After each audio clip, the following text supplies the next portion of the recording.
Okay, this is the bit for Max. I'm gonna make sure that this is only 10 minutes. So Max is on the spectrum. His autism, he is 15 in the 10th grade. So he performs slightly below average. Before we go, I need to ask. So, am I older than you? Yes. I'm 41. Yes. Okay. No, yes. I figured we were like the same age. I don't know. How old are you? I don't know. 37. I had a math. Like, I hit 30 and then I forgot how to, like... Nobody cares after that. No, I was like, it's a date. Doesn't even matter. I have to do the math. Every time somebody's like, how old are you? I'm like, hold on, math. Okay, so, am I correct that... So, I'm a class ahead of you. So... Were children with special needs, IEPs, or when did IEPs come about? Or they new? I think they weren't as prevalent back in our day. Okay. I also grew up in such a small demographic that I didn't really realize it as much. Oh. Because there wasn't as many. Like, I grew up in a town of 500 people. Oh, okay. So... Yes, there were special ed kids. I know, because there was kids in my room, like in my grade, that would go to a resource room and get help. But I think it was, like, autism wasn't a big ordeal back then. You know, the emotional disturbance definitely wasn't a thing back then. You know, so I think it was, like, a lot of academic support.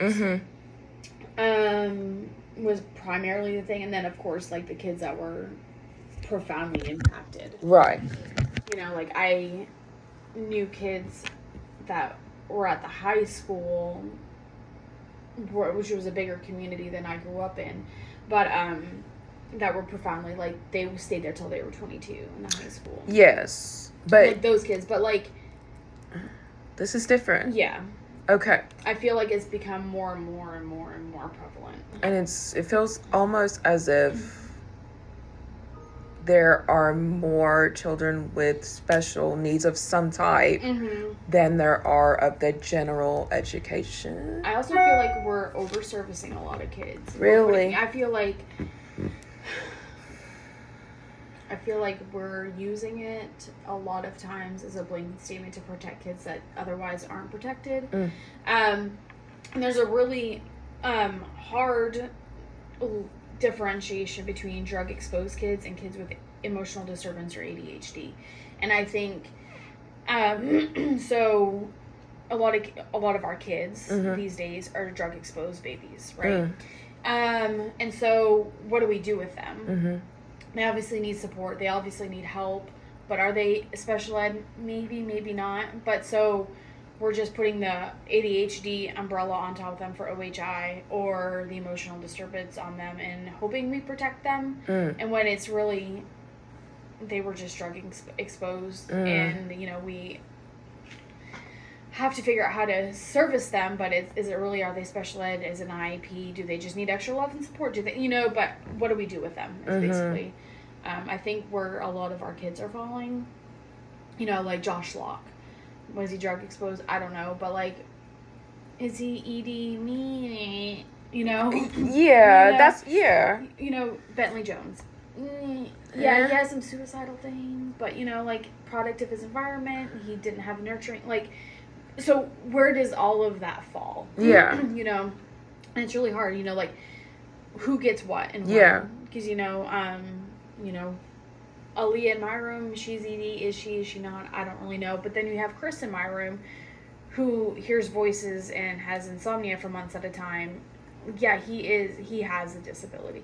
You know, Noah, he's just a brat. Is he really ED? Not really. He's just a brat. You know? But I think we just want to protect kids, and that's the best. That's how they do it. That's, okay. I think. That's my personal opinion. Yeah. Do I know for certain?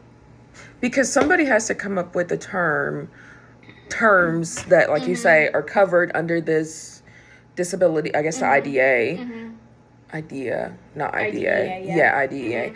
And then they list all of these things, and then the kids can be under or near it, and then we apply. But I'm almost like, okay, is this doing him? And I spoke with my husband, who has no idea what I'm talking. I read about A all that. disservice? Yeah, it's a disservice because it's like, okay, if teacher has to teach gen ed, then teacher has to also modify, keep up with behavior. Can we do all of this at once? It's insane to expect somebody to be able to do that all the time. All day. And then if you have no help or no me, and even me, I can't keep up with all of the random behaviors and make sure I don't say this to this person, this to this person. I'm like, holy crap. And sometimes we're over-servicing kids. It's like, oh, they're low in math, so we're going to put them in pull-out math. And it's like, well, do they really need pull-out math? Or, you know, like they get just stuck, pigeonholed into some of these things that, do they really need? It's really hard. It is very, very difficult. And it's a lot. It's not just like whatever people assume, you know. And then like the kids that you can clearly see need some type of help, but parents refuse to give it to them. Or the parents are like, no, they can do it on their own. But then you know for a fact that this kid needs something. It's such a toss-up with everything. Some people that don't understand, parents that don't understand it, and then over-service their kid too. Like, yeah, like they trust us, and it's like, sometimes I don't trust me. I'm just, my boss is telling me this is what you have to recommend to this parent, and I'm like, oh, okay. So I recommend it, and I'm like, please. And they're like, yeah, I trust you. I think that's not like, no. Okay, here we go, you know. So then you're forcing the kid to do all of these things that they might not necessarily need. It's a fine line. Which, can that do harm? Okay. Well, like, if we don't push kids to grow. Yeah. If we, like, okay, Mackenzie White, she had low math scores, so we put her in pull-out math with Rebecca, unbeknownst to me, and I would have not recommended it. So she went from gen ed math to pull-out math, and we didn't put her in co-taught math. We didn't give her any supports. And now she's in pull-out math getting... nothing. Yeah. Sorry. That's what it is. Yeah. So it's like, now she's getting nothing. We could have met in the middle and tried co-taught. We could have tried strategies. We could have tried interventions. We could have small grouped. We could have pushed her. But now she's here, and we're not pushing at all. And we're not going to... You know what I'm saying? Yes, I do understand that. So I feel like kids need to be pushed. They have to. And some parents don't want it. Like, I'm getting one next year. That the parents like, do not, nope, he can do one modified worksheet a day. There you go. Per class period. What's the point? What are you racing? Who are you racing? He's on grade level. What? He's not even behind. Holy. He's autistic. Okay. Reading at 5th grade level. Doing math at 3rd grade, which is really not... That's not that bad. As an incoming 5th grade, 6th grader? No. That's not that bad. He'll catch up if you do your job, Mom. Or anybody. Or let us do our job. Or let you do it. Yep. Gotta let that. But, you know. Because we also do have the parents that want their kids to be sick. Yeah.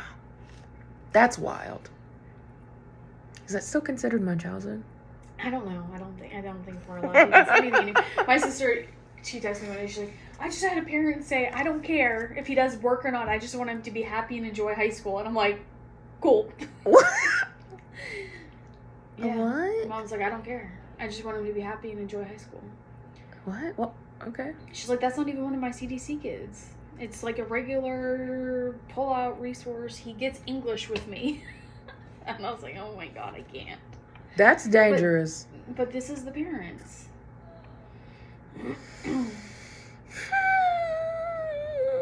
Interesting.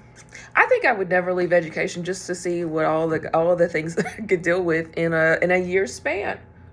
Right? Like, I would go home and have so much to talk. I do have so much to talk about every day. I was just talking to my husband, like I said yesterday, and I'm like, can you believe blah, blah, blah, blah? And he's like, what? Well, we were driving yesterday, me and my husband, and he's like, you're awful quiet. And I was like, I've been home. I have no drama to tell you. Like, nothing. Nothing. School is interesting.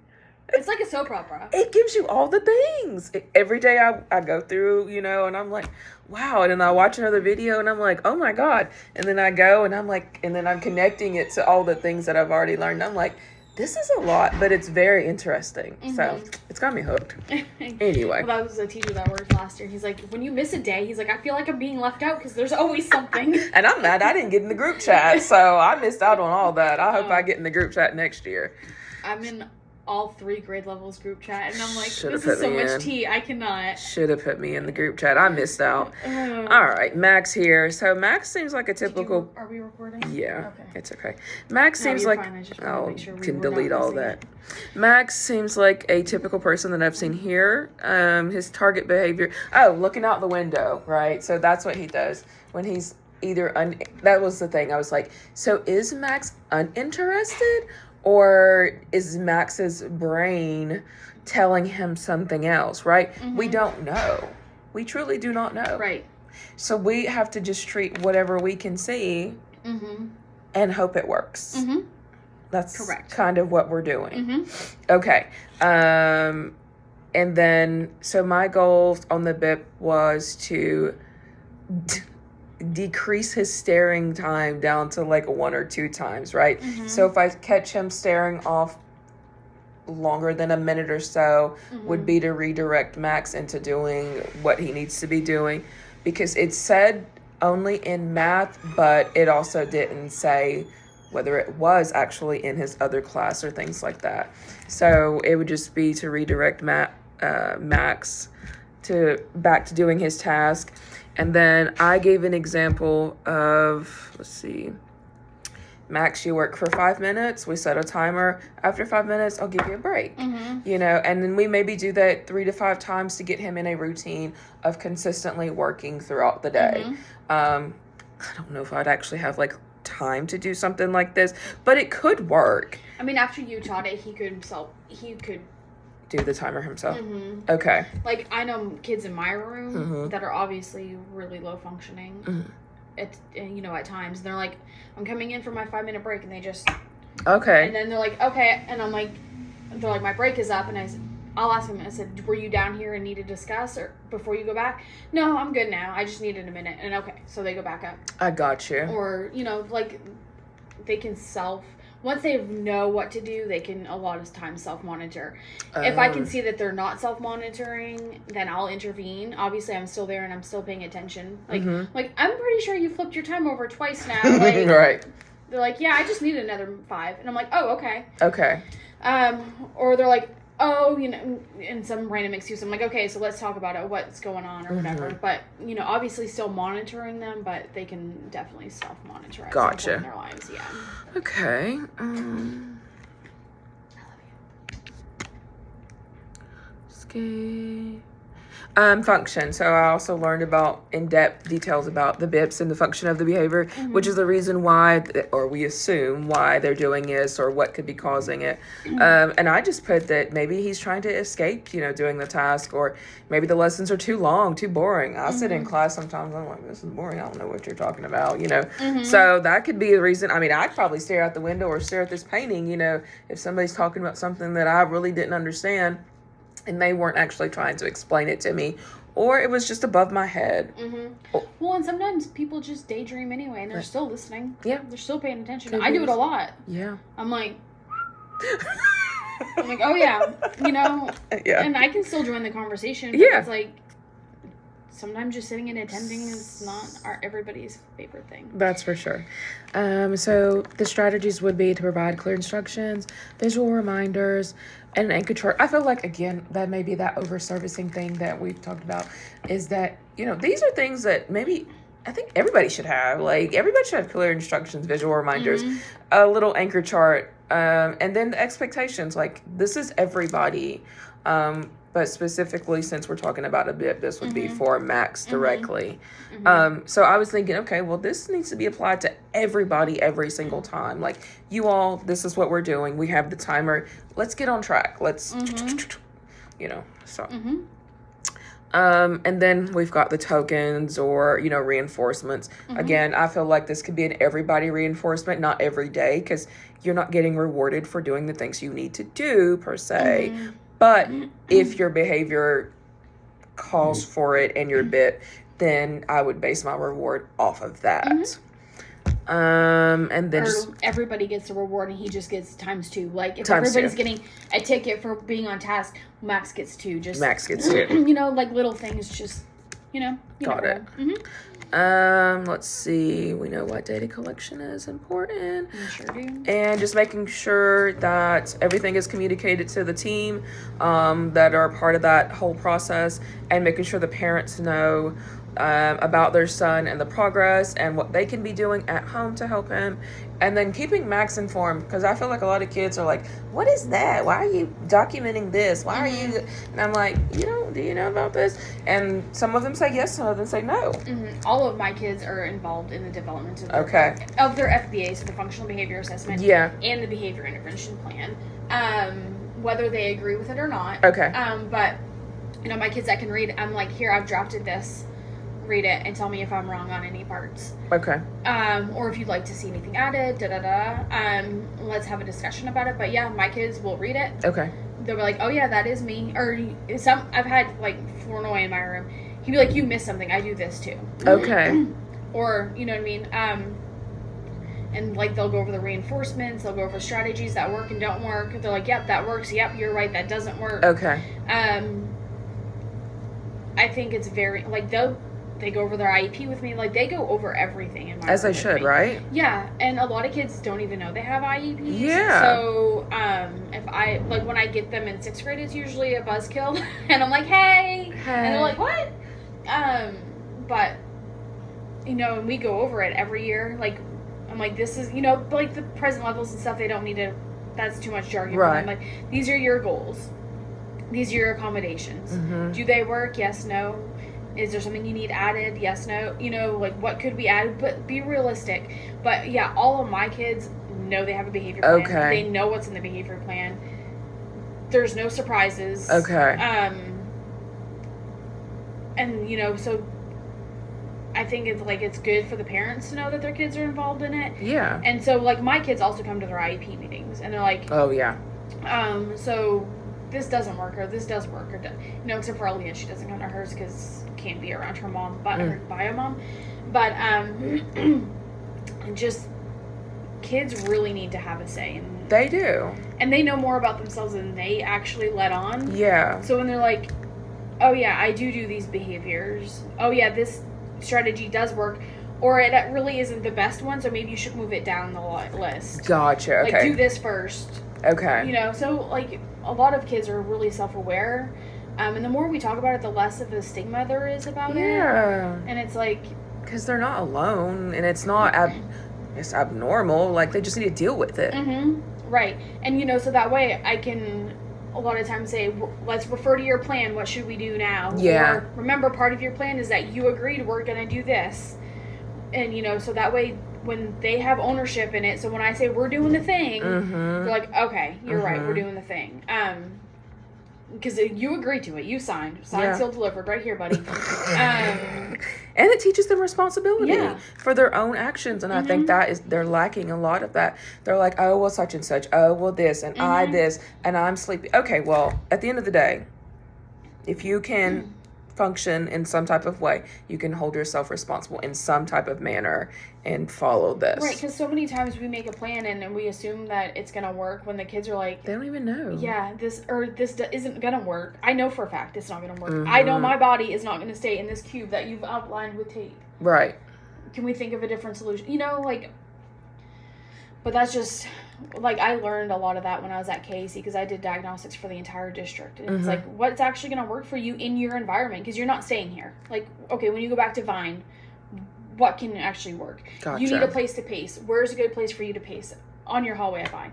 Okay, it's here, here, here. Okay, like, let's put that into your plan. Okay, what are you willing to work for? Oh, a small thing, I like is gum. But a bigger thing I like is a can of soda at the end of the day. Gotcha. Or, like, things like that. Because, like I said, these middle school kids, they definitely need to have a say in what their plans look like because... yeah, and I feel like half of them don't even know. Okay. Half of these kids don't even know their IEP. No. I had one kid, this is a funny anecdotal story, at KAC. He was there. He's a lifer. He's going to graduate there. He's not ever going to leave. But I had a parent coming for diagnostics, and they were touring the school. just the parent. The kid wasn't with him. Mm-hmm. And my supervisor at the time, she's like, now this is school for all special ed students, so there's no general ed kids. And I had this kid with me, and he goes, what the, I'm special ed? And I was like, baby, yes. He had no clue. No, the 7th grade had not a clue. But yeah, he and I were on a break. He heard that. And he go, yeah, what the? I'm special ed? And I was like, come on, we're going to go talk about it, baby. So I had to bring out his bib. I brought out his IEP. Right. Okay, so that's happened quite a bit at this school this past year. Mm-hmm. So I would be sitting there or walking around or whatever, and there were quite a few of the special ed kids, and they'd be like, he said I'm special ed. And I was like, well, can I tell you? Can I not tell you? I don't know. So I didn't say anything. But I would listen to them, and they would call each other that, but not knowing that they, in fact, were the one. Mm-hmm. Not the person they were calling, but they were the one. And I'm like, you have no idea. That's a problem to me. Yeah. Because you wouldn't be throwing that around. Mm-mm. Or using it as a weapon. So. Mm-hmm. Yeah. That's hilarious. Yeah. So. I love these kids.